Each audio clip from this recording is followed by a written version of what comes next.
day of, we're talking the day of weigh-ins and you're sitting in a sauna, you don't want to cut more than 8 pounds.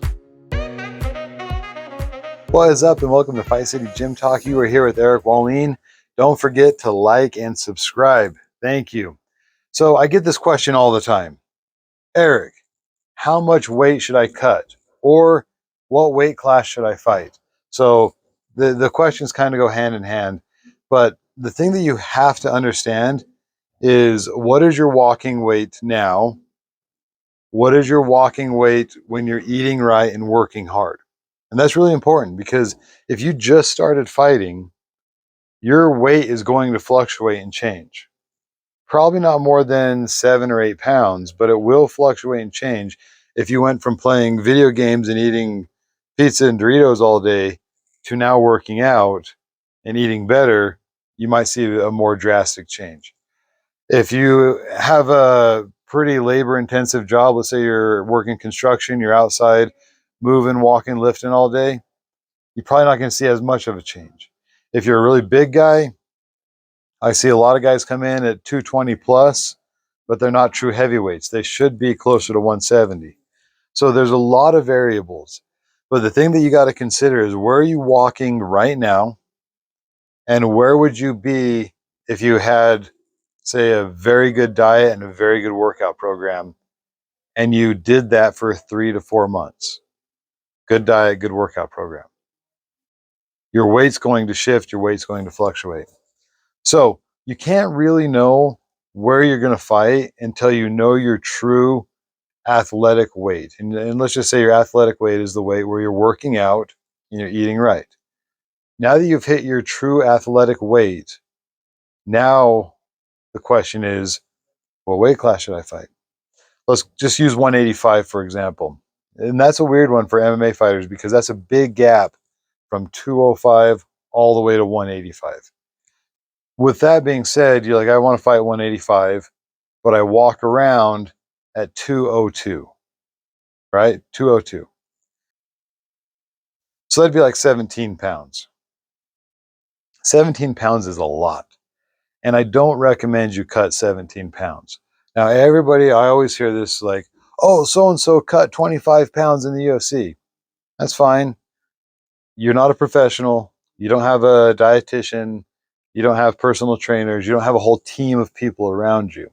They're capable of these outrageous numbers because they have entire teams of people working around them. But even still, when they do cut that crazy amount of weight, when they take their losses, everybody starts to red flag, like, hey, did they lose because of how much weight they cut? So even if you have a team of people doing it and doing it right with you, it can still be too much on your body. So let's say you weigh 202 and you're thinking about cutting all the way down to 185. And if it's not a title fight, they might give you a pound, so it's 186. So with that being said, it's like, what should we do? What I would recommend to a fighter that's in this type of predicament is, see if you can eat better, see if you can lose more, and see if we can get that weight closer to 195. If you can walk at 195, cutting 10 is not too crazy or unheard of. But if you can't get to 195, let's say you're honestly eating right, you're honestly working hard, you've got a jack six pack and muscles coming out of everywhere. If that be the case, we might look a little bit more to adding protein to your diet, whey proteins and like protein shakes. I'm not much into big supplements, creatines, anabolic steroids. Of course, nothing you can't, you're going to get tested in MMA, so you can't do anything too crazy. But I would say, see if you can't get up to 208, 210, or sorry, 2010, 210, and just fight 205. So with that being said, there's so many variables that go into this, and there isn't a solid, hey, this plus this equals this, and this is the weight class you should fight. But we have to take into consideration all these variables. And usually the big hiccup where people get stuck is they don't know their athletic weight. And once you find that athletic weight, now we can make adjustments off that. So once again, If someone's very athletic at 202, we can possibly gain weight through changing our diet. We still got to work hard. We got to be burning calories and working hard every day to keep your cardio up. So if you absolutely can't, now we got to start talking about going down. But if you can add to your diet and bulk up to 208, now 205 is a reasonable. And now a lot of people say, well, that's not really fair because you're 205 and you only cut from 208. When another guy cuts from 220, he's going to be way bigger. And it's like, yeah, but there's this give and take on all ends. The give is, sure, maybe that guy comes in closer to 215 on fight day, and you're still what?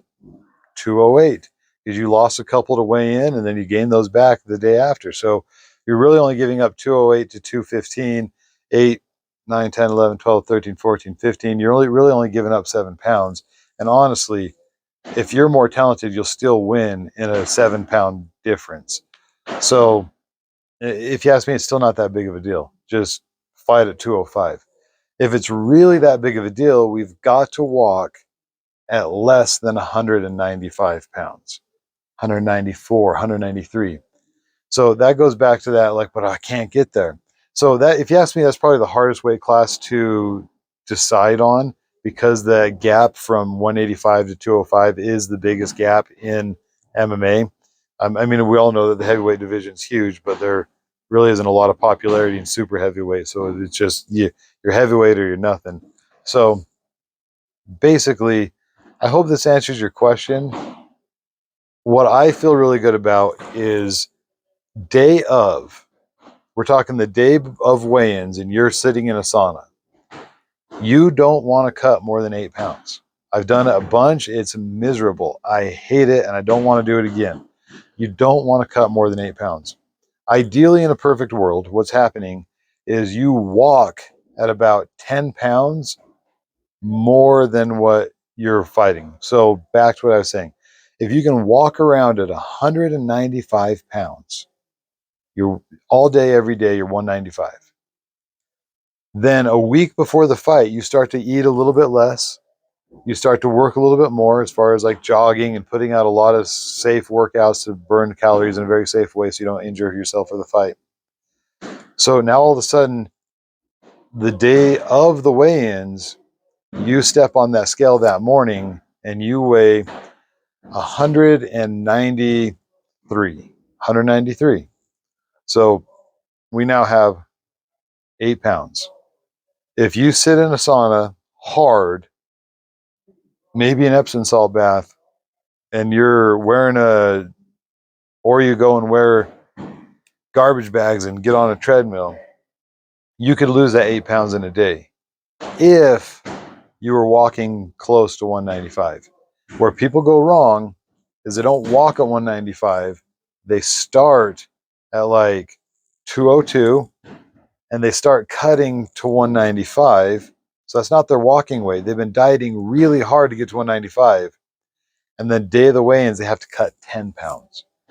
If you cut to get to 195 and then have to cut again to get to 185, you are going to step on that scale like a zombie ghost, just kind of shaking and just not all there.